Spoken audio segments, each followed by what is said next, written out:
The difference here is what we're telling you. In the rooms, they tell you, you know, you can worship, believe in the God of your understanding, correct? So we're the same way. We're not going to force anything on you. All we are here, standing here to tell you that we are examples of a God that works. All right? If what you're serving does not have any fruit or does not have any evidence behind it that it works, stop following it. We are evidence that Jesus Christ works.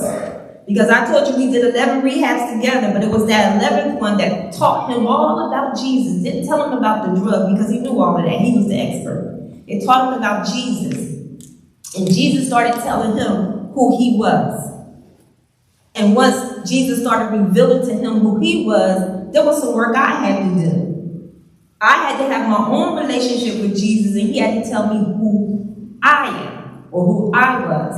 And then that came together, and Minor Adjustments is born, and we're here. We want you to pull from us, ask questions. We're very honest. We won't hold anything back. Absolutely not. Okay? And I need everybody to shake off, because this isn't your average class. All right? Everybody say minor adjustments. Minor adjustments. Hallelujah. Hallelujah. First and foremost, my name is Michael Mickey Williams Jr. I want to tell you guys, before I even started the process, I want you to know how special of an angel y'all have as a leader here.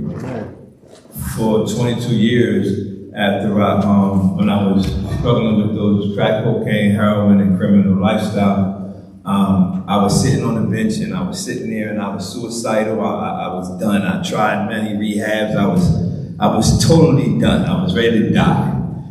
And I didn't know it then. Something in my spirit told me, try it one more time. Somebody say one more time. One more time. Hey, listen, this is what we ain't going to do. I'm not. I'm living Jersey. God sent me to individuals.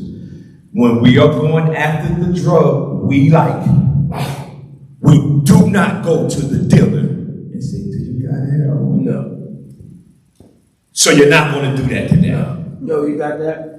Everybody say anywhere. Anywhere. But backwards. It's too much at stake for your life. I sat on the bench. I was done. I was ready to give up. Something in my spirit said, try one more time. I left that spot, said, go to the Salvation Army. It wasn't an ARC, it was a Corps. Y'all know what that is, right? Her husband was running it. It was another friend named Pastor Russell. They was all down there, and they was letting Pastor Russell do some parts in the Salvation Army. They were running it. God told me, go there, tell them that you need $20 to go to detox. Now you know they're not just giving nobody on crack $20.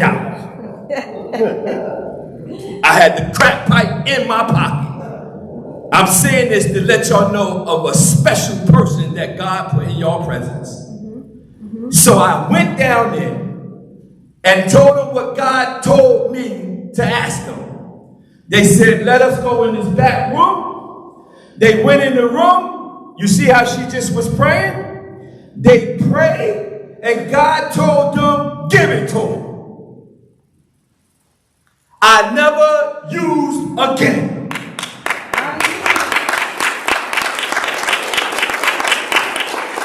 13 years in August, I just celebrated. I never done it again. But that's not the end of the story. Everybody say one more time. One more time. I'm a 10-time published author. Everybody say one more time. One more time. I'm a certified drug and alcohol counselor. Everybody say one more time. One more time. I'm a certified drug and alcohol recovery coach. All from that day. That's why when God called me to come to individuals and tell y'all that all things are possible, I'm not letting you walk around here and be all casual about it. Because it's all you need need is what you just received. And it's one more time. Y'all have the opportunity that individuals you know who have overdosed and died, who didn't get. Come on. So this program that God gave me, you didn't master this. So this totally new. I'm going to give you a totally new structure. I'm going to give you a totally new way to look at it. And whatever you use is up to you. You'll never ever be able to say to God, I didn't see nobody you changed that was like me. He going to say, yeah, you remember in October. So minor adjustments. Look at page 5, y'all. We're going to go. I came here for this weekend. I'm going to pour into you everything God gave me. And once we do our part, the rest is on y'all to apply y'all's principles and things we give y'all. Amen? Amen. So I'm going to need crowd participation. I'm not going to allow you to sit there and fall asleep. If you fall asleep, if you see somebody next to you sleep, please give him another chair to put his seat up, because I can guarantee you, if you sleep through this course, when you leave out there, there is something that's trying to kill you that never takes a day off. Amen. That it has one goal, to kill you. I'm telling you, look at page 5. It says minor adjustments is dedicated to preventing and reducing crime. Our primary purpose is to teach men or women how to make the minor adjustments that are necessary in their lives, which will allow them to obtain and maintain a productive lifestyle after incarceration and or rehabilitation. Our motto is anywhere but backwards. Everybody say anywhere. Anywhere. But backwards. Say anywhere. Anywhere. But backwards. Say anywhere. Anywhere. But backwards. But backwards. That came from the Bible, Jeremiah 7:24. When y'all get a pen, write it down, remember the scripture. I'm going to be telling you all weekend. It says, yet they did not obey and incline their ears to me, but they followed the counsels of their own hearts, and they kept going backward instead of forward. And when I read that scripture, I said, Lord, he says, yeah, you can always tell if you're following me. Because if you follow me, you're going to go. Whoa. If you go back, who you follow? The only part. It's you. The easiest route out of your responsibility or honesty about what's going on is to blame the devil. We like to do that. Somebody said it the other day that the devil was outside in front of a church and he was crying. And he's out there crying. And God asked him, you got some nerve. What are you crying for? He says, because all you people blame me for everything. I do some stuff, but they blame me. Everything that does wrong, they say I did it. The power is in your possession. Everybody say anywhere. Anywhere. But backwards. In that mission statement, there's 2 words and they're very big. Somebody call them out. Obtain and maintain. Call them out. Obtain and maintain. Okay, listen. Everybody say, to attain my sobriety is easy. To obtain my sobriety. Our challenge is to maintain it. To maintain. Say, to attain my sobriety is easy. To obtain my sobriety. Our challenge is to maintain it. To maintain. The reason why I say that is because if you're like me, you've been in multiple rehabs. You've been in rehab after rehab after rehab. Even go to incarceration, you get some sobriety time. We did that, right? So I discovered that getting off drugs was really not my problem. My problem was, come on, open your mouth. Stay it off. There you go. So everybody say, to attain my sobriety is easy. To obtain my sobriety is easy. My challenge is to maintain it. To maintain. To obtain means to come into the possession of something. To maintain means to keep it in existence. So don't spend all your time trying to get your sobriety again. You already have that. You need to find out, what do I need to do to maintain it? In August 2009, I obtained my sobriety. I did not have to go August 2010, get it again. 11, get it again. No, I had it. I just had to figure out, what do I need to do to keep it? And everybody in this room, it's not your first rodeo. If it is, right, your first time in the program, I dare you to go to the other men, no matter what their race are, no matter where they grew up, what town they came from. And you want to ask them, to my first timers, how many times you say you've been here? And you need to ask them, how did they keep going through the same thing? Because if you don't change, you know what you're going to be? You won't be the first timer no more. You only get that opportunity one time. So if you just got here, this is your first time. And I'm not trying to beat people. That's why I love when my wife tells y'all how many times I've been. So you know I'm not judgmental. I didn't ace the test on the first time. It was the last time that I realized I need to cherish it. So everybody in here, everybody say, to attain my sobriety is easy. To attain my sobriety is easy. My challenge is to maintain it. To maintain. So now let's look at page 21.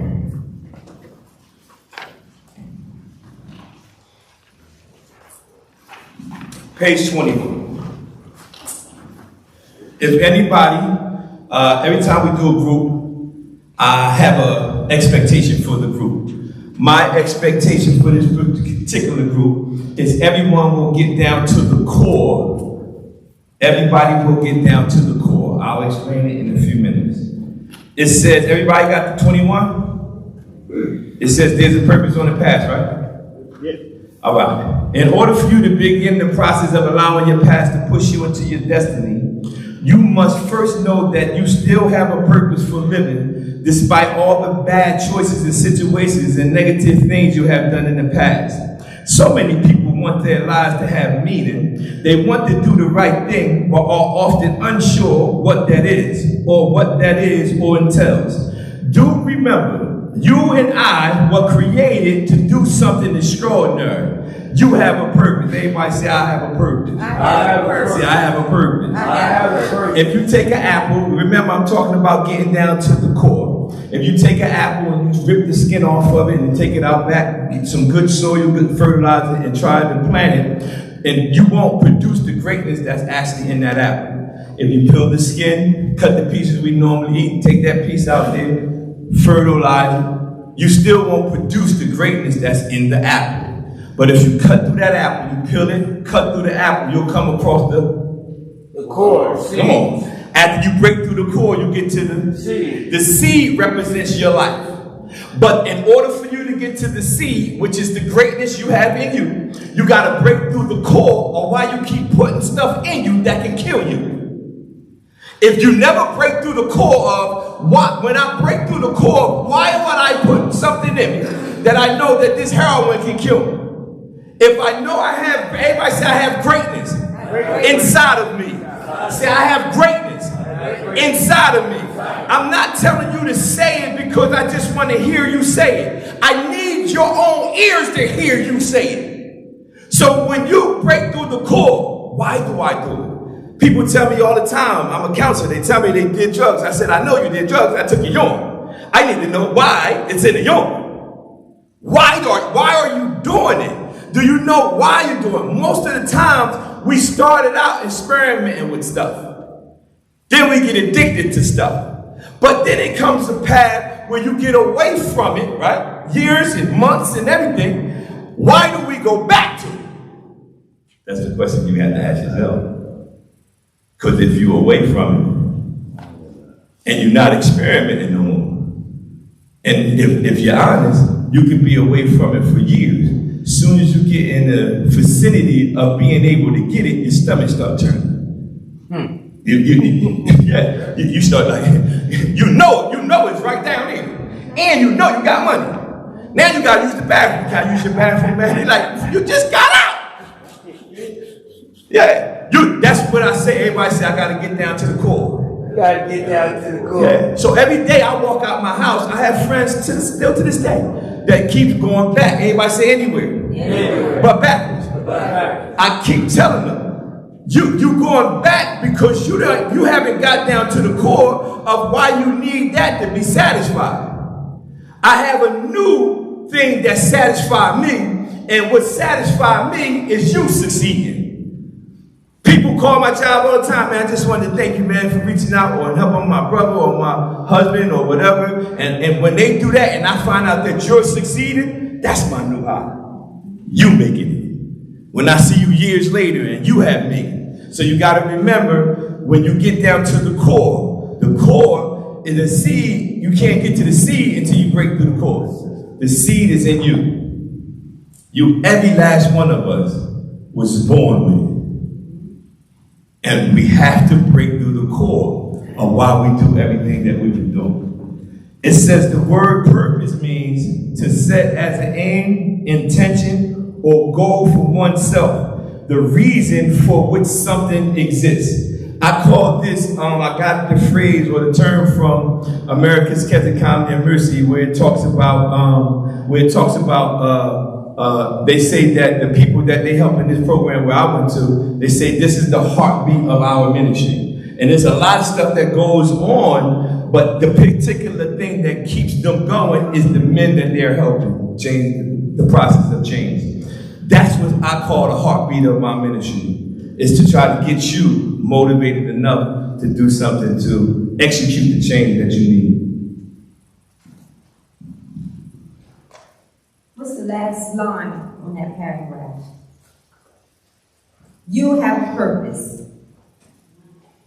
Say, I have a purpose. I have a purpose. I like this little demonstration, and I'm not going to take up too much of your time. Maybe I will.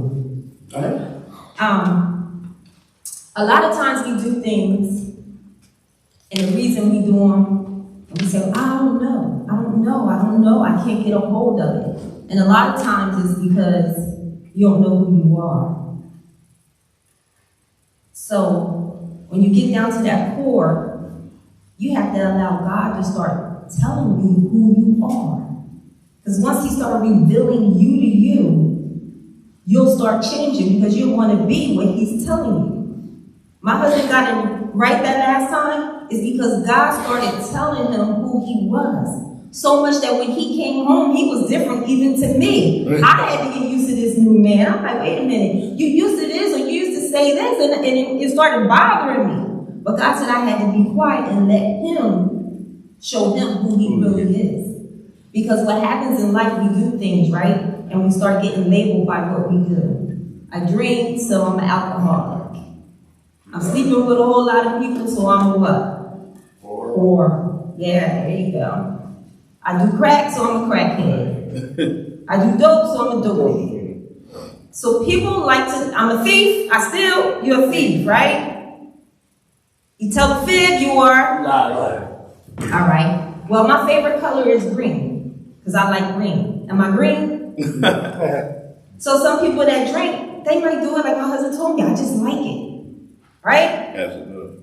So because he liked it, that's why he was doing it. And some other things too, but he liked it. Some people enjoy it. They enjoy how it makes it feel. But that's not who you are. It's what you like. So that's what this demonstration is going to show you. What you like is not who you are. Amen. Don't confuse the two. Don't accept it when somebody look at you and say you're no good. You're a crackhead. You're no good. You're a thief. You're no good. You're always going to be in jail. You don't have to accept that because you were created for a purpose. And I'm going to show you. Somebody got tired of sitting on the floor. They got tired of it. Everywhere they went, they had to sit on the floor. They had to sit on the floor to eat. Everything was on the floor. So somebody made this. What is this? A chair. Or a stool, right? So somebody designed it. They put the 4 legs in it. They made it so it could hold weight. And they started sitting on it so they didn't have to sit on the floor. Now, if you come to my house, I can have a plant sitting on here or a bottle of water. So now it's a little... If I'm trying to get something off this top shelf and I step on it, it is a... Right? It's a ladder now. And if you coming towards me and I ain't got nothing else to back you up, it's a... Right? So I have used Something that was created to elevate a person off the floor for other purposes than it was created for. And that's what we do. Yeah. It didn't change the fact that this is a school, it's still a school. So when God created each one of you, he looked at you and said you were good. So all the stuff that you like to do and have done does not change what God said. You are good. You have to know this. Today now you know, right? Say, I'm good. I'm good. I'm not what people say. I am what God says I am. You got that? It makes sense? All right. I love when she do that, because if you think about everything that we're created for, we're doing everything that what we were created for. When we all the stuff that we do, because everybody say anywhere, but backward. Nobody in here can sit to somebody's face honestly and say, the Lord told me to go do this heroin. Nobody would. Some people probably don't even have a real deep relationship with God and won't even say that. They wouldn't even say. So if we know for a fact, He's definitely ain't tell us to do that. If we don't understand what our purpose is, we definitely know it ain't. We know it ain't to do with drugs. That definitely came from the pit of hell. We definitely know that. So it says, who are you? The first bullet says, who are you? And a lot of times when we ask people who they are, they start saying, I'm a drug counselor, I'm an author. They start telling them what we do. Because a lot of times for you to find out who we are, it takes especially a tough place for a man to sit silent and have God reveal to you who you really are. And a lot of times we don't like silence. We don't like to sit in silence or by ourselves and do some meditation and stuff like that. We just don't like to do it. And right here I wrote in my paper, it says, normally other people tend to see your true potential before you see it. If you can think somebody told you about, you could be doing this, or you might, all of us in here are gifted at something, right? That's how we survived on the streets. Because we were good at something without the title, without the legit registration. You might can build a house from scratch. I can do electric, right? So we have the potential to do a lot of different things, but we never put the dedication we needed to manifest it. And some of us did, and we lost some real prominent positions and all that due to our addiction. But that don't mean it's over. God got more in store. I heard a pastor say the other day, he said, I know for a fact God got more in store for me. I said, how you know? He says, I'm still alive. If he was done, I'll be out of here. So the fact that you're still here says that he has more in store for you. Let's see. Are you aiming for something? Are you aiming for anything of importance? That's a question. What came up right there? Are you aiming for something of anything of importance? I got it. Where you go? Are you aiming for anything of importance? Anybody? Are y'all got anything? Are y'all aiming for anything? Yeah. Come on, what is it? I am. Yeah? I am. What? I'm trying to get my own spot back, give me another job, man. Get myself back on my feet. That's good. Anybody else? Y'all aiming for something? To do what you're doing. Good. I want to connect with y'all. Because that's how it's supposed to be. You should have a passion for wanting to do. That's exactly what I want to do. Inspire you to help other people, because that's how it goes. Anybody else? Come on, sir. That's good. That's good. You got to be aiming for something. Come on, anybody else? But y'all, go ahead, sir. I was here last year, now I'm angry at myself. All right, come on. Anybody else? All right, let's go. Did he say he was angry at himself? You said angry? I'm upset with myself. Oh yeah, that's part of the guilt trick, but don't worry about that. That's called on the test, is a test question to be a certified drug and alcohol counselor. It says when you come across a client and they feel angry and mad for themselves, the answer is to tell them it's normal. And that's literally on the clinical answer. It says tell the person it's a normal reaction. right? If a person does something wrong, it's a normal reaction. But God also lets you know that although that's a normal reaction, he'll give you a peace. If you just, the Bible says, cast your care, my anger, my guilt, cast it on me. He says, you cast it on me because I care for you. But as long as you're still holding the guilt, he can't do nothing. You got to give it to him. Lord, I know what I did and I feel guilty, right? Joyce Meyer said something the other day. And I said, babe, Joyce Meyer said this in the court. Like I was doing something, but I heard her. And I said, she says, the people who feel bad after they do something wrong is trying to feel bad to pay for what they did wrong. You can never pay for it. She said, but you can't do that because Jesus already paid for it. So although it's normal, don't hold that. Everybody say anywhere. Anywhere. But back. Yeah. Let it go. Just let it go. Can I also tell you something? You are so strong. Do you know a lot of times when we mess up, it's hard to humble ourselves and go back and start over? Yeah. That was true strength, sir. I applaud you. Yeah. Because you came and did it over. That's right. I say it all the time to and again, I'm saying it because I have friends who had started on the recovery path and went back. I say it all the time. The only thing different about you and me at this point in my life is I kept trying. And then people that used to see me, they used to say, he coming to this place all high. It used to be meetings. I would come in all high. And they used to say this to me at the meeting while I was high. This guy is going to make it. And they was like, he ain't going to make it. They was like, she said, the lady, I was saying to Wednesday, she said, I knew it. And I said, why you say that? She said, because you kept trying. And I'm no different than you. And you. Everybody. Just keep doing it. This is the place where you meet anywhere but backwards gets in your spirit. So when you leave from this point, you made it up into this point, you're alive. You're under the sound. You can hear me. Right?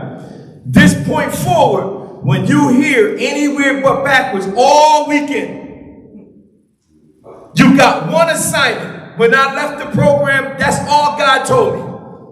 Everything else came later. He gave me one assignment. He says, just don't go back. I said, Lord, he said, don't worry about nothing you're going to go through. I didn't have a job. I didn't have a car. I didn't have a license. I didn't graduate high school. I just went back and graduated high school. I seen God doing stuff so much, I said, man, I'm going to try this too. Once you see him start doing stuff, you're going to be like, you know what? Maybe I can do that. And it worked. It worked. And that's not just me. That's all of us. Next one. It says, do you have a goal? Purpose. Where do you have to go? What do you have to do? So you can have, where do you have to go? And what do you have to do for your purpose to be reached? Everything is connected. You're connected. We're connected. You'll never forget, no matter where you might see me later on in life, you'll never forget the connection we made. We're connected. What makes you forget about the world around you? And the reason why that question is in there is because I could be driving, right? If I could turn on my music and ride, it makes me forget about the world around me. It can be chaos going on. If I got my music right, nice little air in the car, That's me. I'm good. So you have to find that place. What makes you forget about all the pain and everything that you went through? There's another side. There's something else after that life. Because a lot of times we walk around with the guilt of what we did. But our past can't stop us. Our past cannot stop us. It says to reach your goal, this is not in your book, but to reach your goal, you must ask yourself 3 questions. What's my present situation? What's my desired destination? Anybody want to guess the third? What's my present situation is the first one. What's my desired destination? What y'all think the third one is? Come on, sir. What's your name? What's your name? Anthony, say it again? How do you get there? Yes, how you get there or what you got to do. So your present situation, right? Your present situation is here. What's your desired destination? Do you have a goal, an intention, right? Let me use my own life. My present situation, I was in a program, right? But my wife told you, while I was in the program, I was thinking, I gotta create something to come back and help these people. Watch this. I'm in the program. You are these people. Yeah, I am these people. So that sounds crazy that my present situation was I was in the seat. But my desired destination was to come back and help the people who were in the seats. You was in the Salvation Army. I was in the Salvation Army. Yep. But I also had to figure out, what do I got to do, like he said. So one of the things I knew I had to do is not go back. That was one. Check that box off. So I knew, okay, Michael, you want to come help your same people? Yeah. First thing you got to do is not go back. So y'all all got that. Everybody say, I checked that box. Say, I checked that box. I'm a counselor. That's written in heaven. God heard y'all. Y'all not going back. So y'all got that box done. Now you got a desired destination. I don't care how big it might be or what you think might not happen. If you got it, now you got to work on what I got to do to get it. I went from a God idea, got home, kept myself out of it, and then I start studying. Next thing I know, I start writing books. Next thing I know, I had the blueprint to how to do the program. Next thing I know, people was calling me to come do the program. That's the same thing with you. You gotta have, what's my present situation? I want you to know your present situation can be real. It's real. That's why I told y'all I was thinking about it while I was in the seats. Some of y'all might got visions or dreams, right? And you might be talking with people in their program. They might think you crazy about talking like that. That's okay. Long as you know what your desired destination is. Write it all down. Page 23. No matter what anyone says to you, no matter how you look at it, the fact remains that you have a purpose for this world and you have a reason for living. Everybody say, I have a reason for living. Let me give you a reason right now that I got from my mom, my boy's mom on my way here. Everybody say, I'm the answer to someone's prayer. I'm the answer to someone's prayer. The reason why God allowed me to come here is because people prayed for me. And I was the answer. So I've come to show you hope. Yes. Someone's praying for you. And someone's going to need you to make it because you are the answer to somebody's prayer. So when they see you make it, they be like, I remember being up all night with this little paper writing this guy's name down. So when you make it, they see answered prayer. So they need you to make it. So they can put somebody else on their prayer board. And they can be able to tell the person that they're praying for now, no, you're going to be all right. We're praying for you because such and such has made it when I prayed. Anthony made it when I prayed. You got everybody give God the glory, man. Hallelujah. Y'all are the answers. Let's look at page. I want to talk about the past. Page 25. Yeah, that's it. It says, I'll wait till y'all get there. Page 25. Brothers and sisters, I do not consider myself yet to have taken hold of it, but there's one thing I always do, forgetting what I did in my past and reaching toward what's ahead. The only reason you need to look back at your past is to learn more about yourself. When you're looking back at your past, you learn more about yourself. The person who loves instruction loves knowledge, but the one who hates to be corrected is stupid. sounds harsh, but that's the truth. Not only is it the truth, it's Proverbs chapter 12, verse 1, I believe. So the person who loves instruction loves knowledge, but the person who hates to be corrected is stupid. This is simply what it means. If I'm telling you, if you didn't know, if you do, thank you, Holy Spirit. In Timothy, Paul talks about doing things ignorantly. He did it ignorantly. When anybody in here, you ain't had to graduate high school. When you say you did something ignorant, that means you didn't. Come on, yeah, right? Yeah, you didn't know, right? But we way past that, not knowing stage and addiction. Right? We now come on. Now we way past not knowing, right? So remember, go back to the core. So if we know the outcome of it ultimately, if we keep doing it, we gotta remember we're not doing it ignorantly now. Now we're doing it intentionally. Now we know we already passed. Now we know, as a kid, hey, put your hand in that fire, you're gonna get burned. Right? But we still tried it. We still was like, let's see what this fire thing is about. But you gotta remember, a person who loves instruction loves knowledge. And the reason why that's important is because we're giving you instructions, right? I can't make you carry out the assignment, but if you love instructions, a person who loves instruction loves knowledge. They mean they want to learn. They want to learn more about what they're going through. And the best person right now in our world today, one of the greatest things that the people need who are struggling with addiction is people who have personally experienced it. You have in your possession right now, they literally made a thing that's getting real popular now called peer recovery coaches.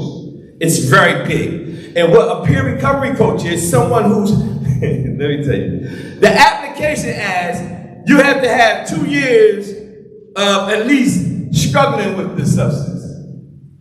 Oh yeah, you see how crazy? Listen, this is the qualification. Hold on. So the person said they wanted this job. They said, how many years you had struggling with addiction? She said, oh, I never used drugs. Hey, how many? They actually want you to help solve the problem. And this is the kicker. And get paid for it. So the experience you went through now qualifies you. If y'all don't laugh on anything, look up peer recovery coaches. Look it up. I literally work with peer recovery. I'm a peer recovery coach and a counselor. But look it up. It's you qualify. Everybody say I'm qualified. I'm qualified. Hey, let me tell you something else that's funny. This funny. A lot of people who haven't had the issue with the drugs, right? It's going after the position. But it's really made for you. But everybody who's never done it want it. Let's say, wait a minute, man. Hold on. Now you want the job that they made for the people who you were saying was a crack. Now you want their job? No, give the person the job to change his life. Look it up, y'all. Everybody say peer recovery workers. Peer recovery. Get it? Look it up, y'all. I'm telling y'all, look it up. You're qualified. When you look it up, they're gonna check the first thing. How they want to make sure when what was your last time you used, and they want to see consistent, like you show them a pattern. If you're sincere, if you show them an 18 months, a year walk, like I've been doing this and I've been working, but I want to be a coach. They'll put you in what they call counselor in training. So they'll watch you and make sure you're doing what you're supposed to do. If you're sincere, you want to get in it, and you really want to help people, we'll find out. Yeah. They call you dealer for references? Yeah. That's a good one. Call you dealer for a reference. Oh yeah, he qualified. You got a list of references. It's a beautiful thing. That's why we want to look at the word. It says the word past means which has existed or happened at some earlier time or earlier in a person's life or career. Everybody say, that's my past. That's my past. So you got to understand your past life. The only thing, my first book, I wrote 10 books My first book is called Pushed Out the Crack House into God's House. The subtitle is How to Allow Your Past to Push You into Your Destiny. Instead of allowing your past, like the young man said over there, he feel the guilt and he feel that. That's a normal thing. That's normal. But don't let your past hold you. Let it push you. Don't let it can hold you if you let it hold you. Or you can let it push you, because the farther it pushes you away from it, you don't want to go back to it. So let it push you. Amen? Amen. The top bullet says, who do you blame for your past? Somebody talk. Me. So. That's good. That's good, man. I don't like y'all being that honest though, but whatever. Hey, that's excellent, because a lot of times I would look for things and people to blame. My mom did this when she was growing up. My dad did this. Yeah, like the guy waiting at the pool when Jesus said he was sitting there. He gave him a whole bunch of excuses. But when you take the responsibility, it's easier for you to address it. You don't have nobody else on the throne. You're like, nah, this is all me, man. I know right from wrong. I know what I'm supposed to do. And again, I love that my wife always tell you how many times I did it, because that lets you know I'm the last person that'll judge you. I did it so many times. I lost count how many times I tried. It was just, everybody say one more time. One more time. What's holding you back from your past? Somebody, come on. Anybody, what you think is holding you back? What's holding you back? Why did you have to repeat the cycle over and over? What's stopping you? Because a lot of times people are afraid to succeed. Huh? I used to try to make excuses and blame, make reasons to get out, or use other things like, oh, I got fired from my job. Oh, this person did this to me, so I'm going to get hired and fix them. Yeah. Scared of the unknown. So go ahead. Go. There you go. What you said? Scared of the unknown. That's good. I didn't think I deserved it. Huh? I didn't think I deserved it. You ain't think you deserve it. You can't forgive myself. Huh? Can't forgive myself. Yeah. Can't forgive yourself. So that's good. All those answers is some valid points, and at one point in time of my life, I experienced, because the unknown is one of the hardest things, and this might be you. One of the hardest things I had to convince myself of, that I could never do it again. Because I kept thinking, okay, if crack and heroin is really my problem, I might just drink and smoke weed. yeah. Because I couldn't convince myself that I couldn't do, because I thought I couldn't do. You mean live a life and don't do nothing? Because that was in my head, like, man, I gotta pop a pill or something, right? But that won't be the hardest part, is to convince yourself, not only do you not need to do it, it would be so much better if you don't. I was talking to a guy the other day, and he was coming down the street, and he had an issue with drugs, and I was trying to help him and get in the program, and I was telling him about the 22 years that I've been addicted to drugs and everything, and after I finished talking, this man told me, he said, sir, I gotta be honest with you. He said, I think you straight lying. That was the first time I ever heard somebody say, I'm lying. Right? This is what this man said. He said, sir, he said, man, you ain't 22 years. He said, this is what he said, and it blew my mind. He said, you don't look like you ever did drugs. Hallelujah. I said, only God. When he said it, I said, what? He said, you don't even look like you ever touched drugs before. I was like, I never thought about it. Because God, that's why I'm telling you, you never have to do it again. And God can make it to the point where people one day will say, no, you didn't. They might tell you, you never done it before. But you have to convince yourself. You have to allow God to convince yourself that you don't need it. Because some of y'all have already made plans. And I know. You sitting here doing all this program stuff, doing everything they said, and you already got in your head. I used to save money when I was in Salvation Army. I used to save money, call people who was home, hey, send me $20. I'm stacking cash. Yo, hey, how you doing, man, send me $30 money order. And I was saving money because I knew what I was going to do. But this is what you need to know. Inside that crowd of all those people who might want to go back, there is some people who in here are sincerely focused and they saying, I guarantee you I ain't going back. That's the people y'all need to get up with. Whoever is going to have people. And I'm not stupid to know that everybody is not actually focused on it. But I believe the power of God that he sends me to talk to individuals. Some of y'all going to change your mind after this weekend. Yes, hallelujah. Some of y'all probably have reservations, but y'all going to say, you know what? I'm going to try. I'm going to try. Some of y'all going to be like, at least, why don't y'all do it? I challenge you. At least give God a shot. Let's see what he do. You tried everything else. Let's see. Let's just say, you know what? Because this is the thing I did. I was always 80-20. I'm 80% with you, with going right. But I got 20%, I'm like, just in case. But I never actually gave it 100%.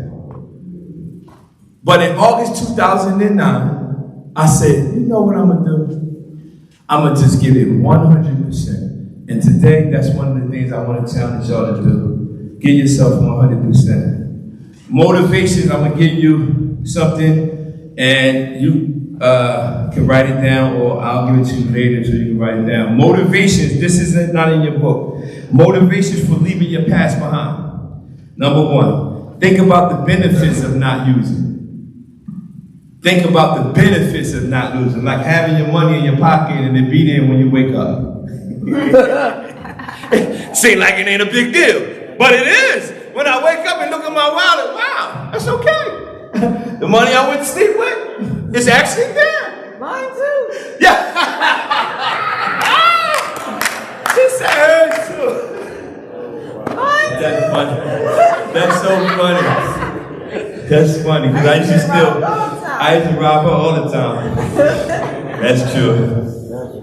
So one of the benefits, think about the benefits of not using. One of them is recall unpleasant drinking and drugging situations. Unpleasant, suffer overdose, had to be Narcan, went to prison over stuff. Relationship with your children destroyed. Relationship, marriages destroyed. Employers you had good relationships with destroyed. These are all unpleasant drinking and drugging situations. Because a lot of times you get around the situations, you get around people, I'm telling you, because some people want to sit around and they want to talk about all the so-called pleasant moments you had with using. If they come around you, I don't care what's on, act like you got to go do something. They start talking like that, if you don't have a heart to tell them to shut up, right? Tell them you got something to do.